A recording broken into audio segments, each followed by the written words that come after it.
Hey, what's going on, guys? This is Jake with Fitness Insider, and I got another good one for you guys today. So, with everything that happened to Shawn Rhoden going into the 2019 Mr. Olympia, with all the accusations that pulled him out, a lot of people have speculated whether he would have actually retained the title and won in 2019, or if Brandon's amazing physique that he brought would actually have came out on top. So, basically, what I did here, I was able to put together some pretty high def photos and try to crop them together as good as I can, considering their height differences and everything. And we're gonna go ahead and look at the 8 mandatories and try to get right into this and see who really would come out on top.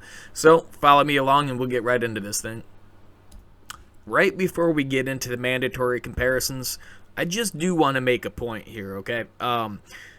I'm sure anybody watching this video is fully aware of Shawn Rhoden's situation, the accusations and in the case that is thrown against him.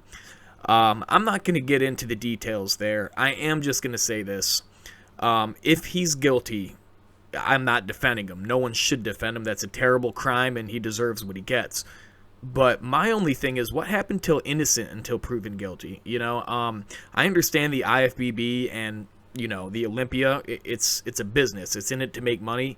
How can you crown a guy as Mr. Olympia with those charges hanging over his head, But, however, I do think they should have let him compete, because if this whole thing, if he is innocent, this prematurely pulling him out of his job, it's ruining his life. Can you imagine if he's innocent?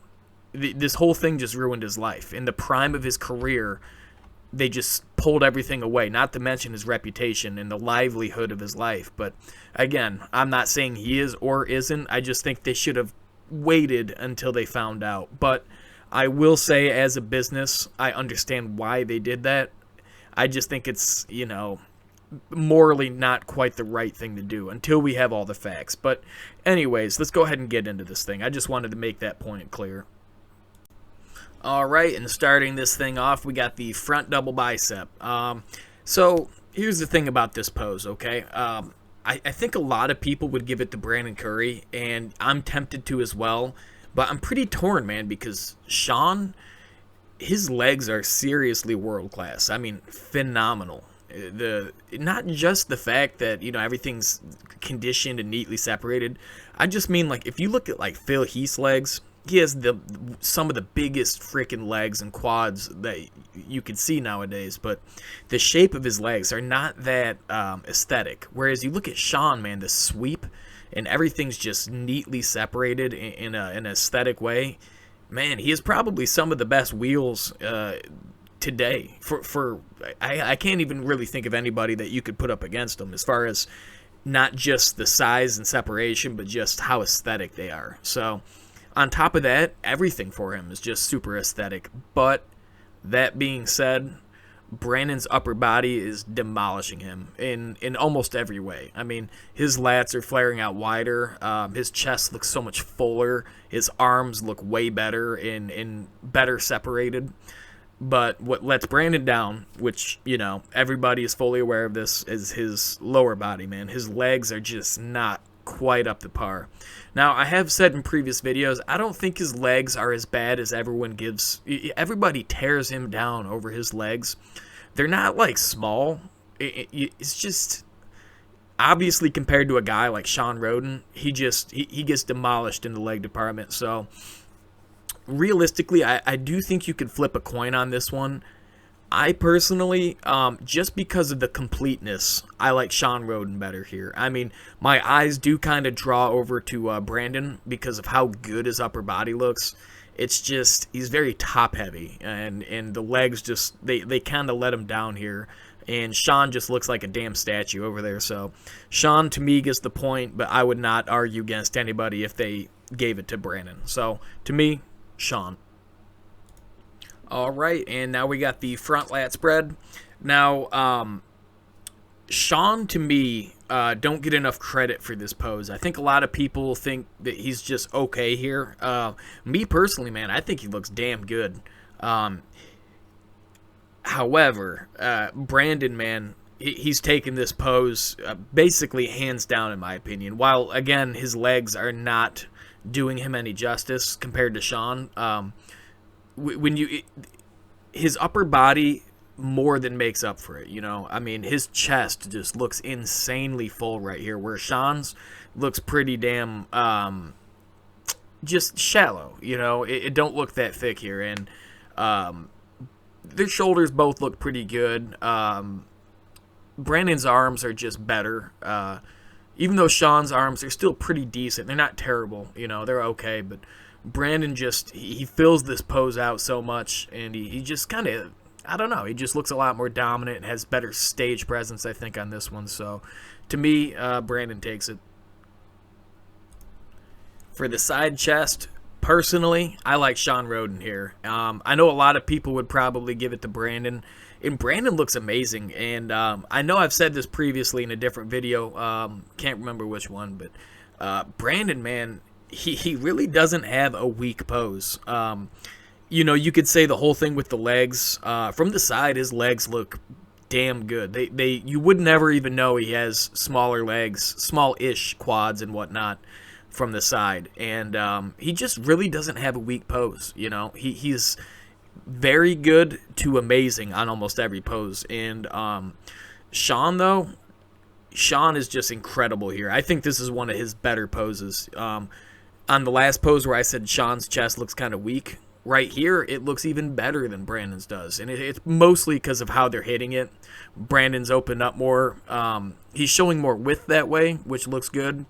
But from the side here, Shawn, his chest just looks much more full.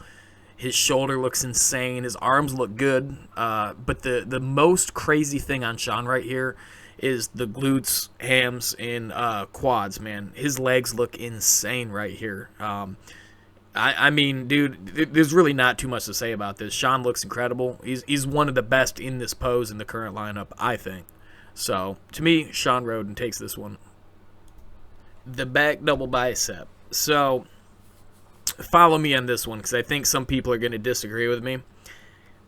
I think I like Shawn Rhoden more here, and it sounds crazy because Brandon has such a damn amazing back, and if you're strictly looking at the back, yeah, I mean, Brandon's taking it, but Brandon, it looks like his arms aren't going back far enough, so you're not really seeing much peak on the biceps, because Brandon has better arms, in my opinion, but I feel like he's not presenting it to the point where you can fully see the size of the arms, whereas Shawn, look at the right bicep on Shawn. His left one's kind of drowned out by the black background, but his right bicep, man, shows much better peak because he's pulling his arms back more. As far as definition and whatnot, they both look pretty similar through the back, with pretty similar. Brandon has better lower back, but yeah, Shawn has come up a lot in the back. I think he looks pretty damn good. But again, when we take the show downstairs, Shawn's killing him, man. His hamstrings are fucking shredded, dude. He looks insane. And his glutes, you know, Brandon's glutes look good too, but, I mean, they can't hold a candle to Shawn. So when you're weighing in everything, Shawn is more complete. And he's not as underdeveloped in the back as most people would have you believe. So realistically, what you're looking at here is Brandon's back so much better that it makes up for how good Shawn's legs are, how much better Shawn's legs are than his. So to me, no, I think Shawn being more complete, more conditioned, and also I wanted to make a point. I used the Arnold Classic pictures for Brandon because the pictures I could find from the 2019 Olympia, I couldn't find great mandatory solo pictures from his routine. He always did some kind of variation, but it doesn't matter. Brandon looked phenomenal. Some people argue that he looked better at the Arnold, so it's not like I did him wrong here. So flip a coin. It's really it could go either way. I'm gonna go with Shawn though. All right, we got the rear lat spread. This one definitely, in my opinion, goes to Brandon. Where again, same story as all the poses. Shawn looks better from, you know, lower half of the body. he just don't look good here in the upper half. I don't know why, man. Shawn has looked so much better in the past on this pose because he doesn't have like a weak back by any means. In fact, you can almost see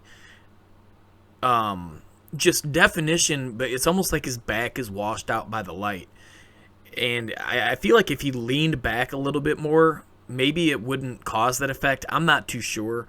But I've seen him look better in the past. But either way, it wouldn't matter because Brandon, man, his back is so much thicker here. And his legs look good enough to where the quality in his back actually does make up for his legs. So, yeah, Brandon wins this one, I think, pretty decisively. For the side tricep, this is a lot closer than it probably should be. And I'm going to tell you why. So, Shawn hits this in two different ways. One, he hits it pretty traditionally from the side. It's funny, actually, Phil Heath, I think, was talking shit about this. He's like, it's not a front tricep, it's a side tricep. So, basically what he was doing was, he starts off the pose hitting it traditionally from the side, and then he takes like a 45-degree turn and hits it almost like a front tricep. He hits it from the front, really. And when he does that, this pose becomes a strong point of his. From the side, his triceps are so weak, and he's not the thickest guy ever. So, it's just not a very strong pose for him. But when he does this thing where he turns to the front, he looks phenomenal because it showcases his strong suit. How aesthetic, how streamlined his midsection is, how amazing his quads are with the feathering and the separation. I mean, it's just a damn good pose for this guy. But Brandon Curry, even hitting it traditionally, still looks better in my opinion. I mean, Shawn is right there, but you cannot point out a flaw on Brandon's body at all. I mean, it looks phenomenal. And as much as I would love to give it to Shawn because he looks insane here, he's so conditioned, I can't, man, because Brandon just looks... This side tricep is just flawless for Brandon. It looks phenomenal. So I am going to give this point to Brandon. Abs and thighs. Now, dude, these guys are so close, man. I've been saying it this whole thing. But these guys are very comparable to each other. To me, though, this is hands down Shawn Rhoden. This is Shawn Rhoden's best pose. Nobody's touching him on this. But if there was somebody that was giving him competition, it is Brandon Curry. Dexter Jackson, when he's on and he has no distension. But Brandon Curry is probably the next best guy in today's lineup, giving this dude a run on the abs and thighs. But, I mean, because Brandon, man, he has those nice flared out lats, and his arms look really damn good, and his chest looks full. But his abs, while they're super symmetrical and they look good, his midsection's just real tight and tapered. They're not that deeply cut, and you don't have the, I don't know. I don't really know what to say about it because he's very dry. He's conditioned, but he don't have the best separation like Shawn does. Shawn, dude, his obliques, man, his abs, his serratus, his quads are feathered, and you can't really see the feathering that much right here, but nobody could question how damn conditioned Shawn was in 2018. So, yeah, man, Shawn takes this one. Brandon looks amazing as well. He's just not quite there. All right, and here we are, the last pose, the most muscular. Okay, so when Shawn Rhoden hits it like this, a hands on hip, it makes him look so much better. When he does like a crab, like what Brandon's doing, Shawn don't have the arms or the thickness just to match that. So that's why I picked this one. They both look their best here in this version. And I have to give it to Brandon. Even though I think Shawn looks amazing here, it really just comes down to this. Shawn looks so aesthetic here. He looks way more aesthetic. He just looks insane. And is way more conditioned in my eyes. But this pose is about just raw muscularity and just looking dominant and huge. And Brandon, man, his arms, his chest is just popping, man. His trap shoulders, everything just looks full and crazy. His legs even look pretty decent here. Shawn looks massive himself. I'm pretty sure he was like 260 when he weighed in here. Yeah, I don't know, man. Shawn looks really good here, but Brandon, he looks crazier. You know, he looks way more impressive. So, yeah, Brandon's going to take this last one. So that was a very tight competition right there. That was super close. So who would have won? If you ask me, Shawn Rhoden would have won. Here's why. So Brandon Curry has come up so much over the last few years. He's so improved. He looks amazing. And in my opinion, he's gonna keep making improvements, man. He's still gonna keep coming up. The thing is though, Shawn, I mean, look at this right here, man. Shawn coming in 2018, anybody that was watching that live or streaming it, I was blown away, man. When he was being compared, even with Phil Heath, who is known for coming in shredded, man. And Phil was conditioned in 2018. Don't let anybody steer you wrong there, man. His hamstrings were insanely shredded. You could not take your eyes off Shawn, man. He looked insane, and that's standing next to one of the best that ever did it. So you put Brandon Curry up against that same physique, or maybe with an extra year, maybe he would have brought his arms up a little bit more. Maybe his back would have came up a little bit more. I think Shawn would have came in even a little bit more improved, you know? So, yeah, man, I think Shawn would have won. I'm not saying it wouldn't be close. I think it would have been super close. In fact, if Shawn didn't replicate the conditioning from 2018, Brandon might win. You know, it's really a toss. Who knows? But I'm just saying, if Shawn came in like he did in 2018 or better, in my book, he's taking it. I think he would have won. So, anyways, guys, that was my interpretation of this. Thanks for sticking around. This is Jake with Fitness Insider checking out. I'll see you guys next time.